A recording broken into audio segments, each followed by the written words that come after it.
तुर्की की राजधानी अंकारा में भयानक विमान हादसा हुआ है। प्लेन क्रैश में पश्चिमी लीबिया के CDS Mohammad Ali Ahmed al Haddad की मौत हो गई है। जनरल हद्दाद के साथ 4 बड़े कमांडर और 3 क्रू मेंबर भी मारे गए हैं। अंकारा प्लेन क्रैश ने कई देशों में हड़कंप मचा दिया है, क्योंकि तुर्की पता लगा रहा है कि विमान खुद क्रैश हुआ या करवाया गया। उधर तुर्की से वॉर टेंशन हाई होने के बाद बेंयामिन नेतन्याहू ने बड़ा ऐलान कर दिया है। इजरायल अगले 10 साल में $110 बिलियन के हथियार बनाने जा रहा है। नेतन्याहू ने तुर्की के दुश्मन साइप्रस और ग्रीस से भी हाथ मिला लिया है।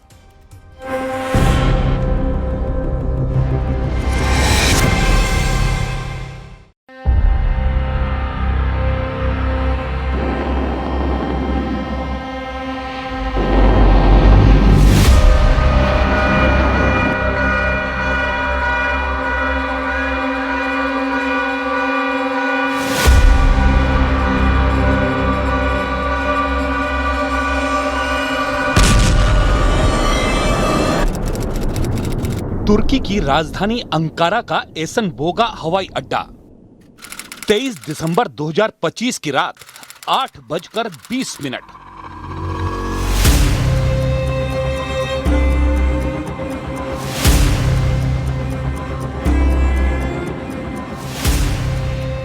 दसॉल्ट फाल्कन 50 प्राइवेट जेट पर सैन्य वर्दी में 5 हाई प्रोफाइल हस्तियां सवार हुई। अंकारा से उड़ान भरकर प्राइवेट जेट को लीबिया की राजधानी त्रिपोली जाना था। टेक ऑफ तक सब कुछ ठीक रहा।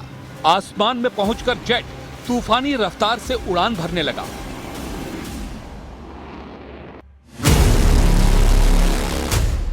चालीस मिनट के सफर के बाद अचानक पायलट को अनहोनी की आहट हुई।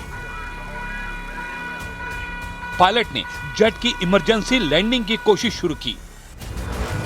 फिर फाल्कन 50 जेट के पायलट ने इलेक्ट्रिकल फेलियर का अलर्ट भेजा, लेकिन कोई कुछ कर पाता उससे पहले ही प्राइवेट जेट क्रैश हो गया।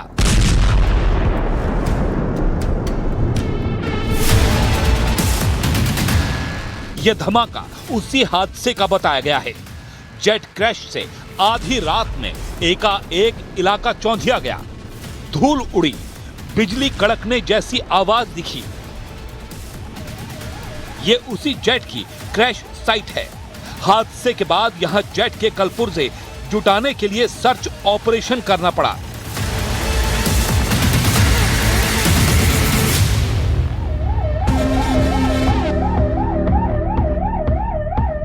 क्रैश कितना भयानक था, इसका अंदाजा इसी बात से लगाया जा सकता है कि जेट का पुर्जा बटोरना पड़ा।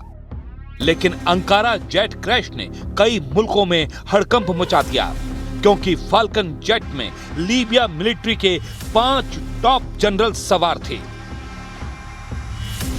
जेट क्रैश में सबका एक झटके में सफाया हो गया।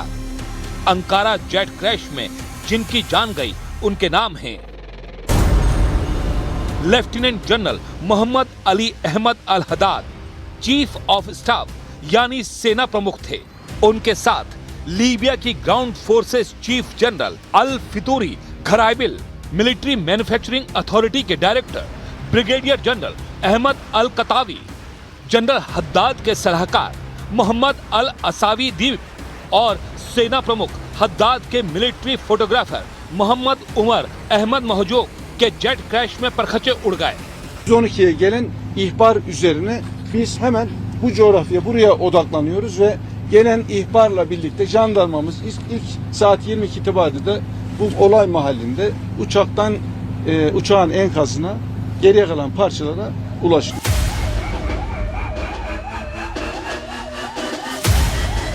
अंकारा में क्रैश साइट पर 8 शव मिले। 5 सैन्य अफसरों के साथ जेट के 3 क्रू मेंबर भी मारे गए। हालांकि मलबे से मिले शव के टुकड़ों से शव की शिनाख्त नहीं हो पाई है।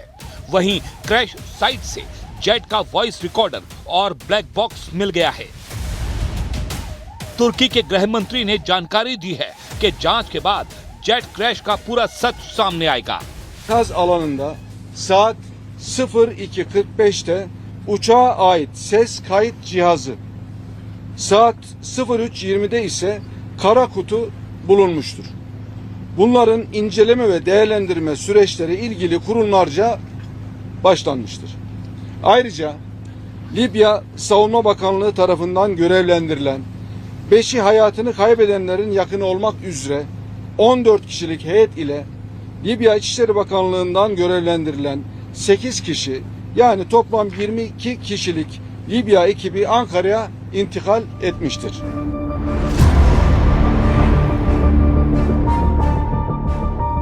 तुर्की ने पहली नजर में जेट क्रैश को किसी दुश्मन देश की साजिश नहीं माना, मगर एर्दोआन ने सिग्नल दिए हैं कि जांच में अगर रत्ती भर भी सबूत मिले तो वो बदला जरूर लेंगे, क्योंकि एर्दोआन लीबिया के सेना प्रमुख लेफ्टिनेंट जनरल हद्दाद के सबसे बड़े समर्थकों में से एक हैं। Ankara'dan Trablus'a giderken kaza kırıma uğrayan uçakta şehit olan Libya Genelkurmay Başkanı Orgeneral Muhammed Ali El-Haddad'ın başkanlığını yaptığı Libya heyetine ve uçak mürettebatına Rabbimden rahmet niyaz ediyorum. Mevla ruhlarını şad, mekanlarını inşallah cennet eylesin. Kardeş Libya halkına, Libya silahlı kuvvetlerine, hükümetine aynı şekilde başsağlığı diliyor. Ülkem ve milletim adına taziyelerimi sunuyorum. Jet crash से पहले general Haddad का Erdogan ने grand welcome किया था। उन्हें guard of honour दिया गया था। जनरल हद्दाद तुर्की के आधिकारिक दौरे पर थे। तो क्या जनरल हद्दाद का सफाया कर एर्दोआन से बदला लिया गया है? लीबिया की लड़ाई में कितने देशों का स्टेक लगा हुआ है? लीबिया में तुर्की का इंटरेस्ट क्या है? तो पहले ये समझते हैं कि लीबिया में सत्ता के दो केंद्र क्यों हैं। लीबिया के पूर्व तानाशाह कर्नल गद्दाफी के खात्मे के बाद लीबिया गृह युद्ध में उलझा हुआ है, जहां GNU यानी गवर्नमेंट ऑफ नेशनल यूनिटी नाम की एक सरकार है, जिसका कब्जा राजधानी त्रिपोली और पश्चिमी लीबिया पर है। इस सरकार के मुखिया प्रधानमंत्री अब्दुल हामिद दबीबे हैं, जिन्हें UN से मान्यता मिली है। तुर्की और कतर GNU के कट्टर समर्थक हैं। इसी GNU के सारे जनरलों का खात्मा अंकारा जेट क्रैश में हुआ है। तो क्या लीबिया की दूसरी सरकार ने अंकारा जेट क्रैश कांड करवा दिया? कितना ताकतवर है खलीफा हफ्तार? लीबिया में सत्ता का दूसरा सेंटर पूर्वी हिस्से में है। यहाँ जनरल खलीफा हफ्तार की लीबियन नेशनल आर्मी यानी LNA हुकूमत करती है। फील्ड मार्शल हफ्तार के साथ रूस, UAE, मिस्र, सऊदी अरब, जॉर्डन और फ्रांस माने जाते हैं। ऐसे में लीबिया के खलीफा हफ्तार को किसी से कम नहीं आंका जा सकता। हाल ही में फील्ड मार्शल हफ्तार ने पाकिस्तान से बड़ी आर्म्स डील की है। लीबियन नेशनल आर्मी ने पाकिस्तान के इतिहास की सबसे बड़ी $4.6 बिलियन की हथियार डील की है। UN के हथियार पाबंदी के बीच पाकिस्तान ने खलीफा हफ्तार को JF-17 जंगी जेट देने की जुर्रत दिखाई है। तो क्या पाकिस्तान ने हफ्तार के लिए अंकारा जेट क्रैश की साजिश अंजाम दी? क्या तुर्की में मुनीर के एजेंट एक्टिव हैं? इस पर कुछ भी कहना मुश्किल है, मगर तुर्की में घुसकर एर्दोआन को चैलेंज देकर जनरल हद्दाद का सफाया अकेले हफ्तार के बूते की बात नहीं।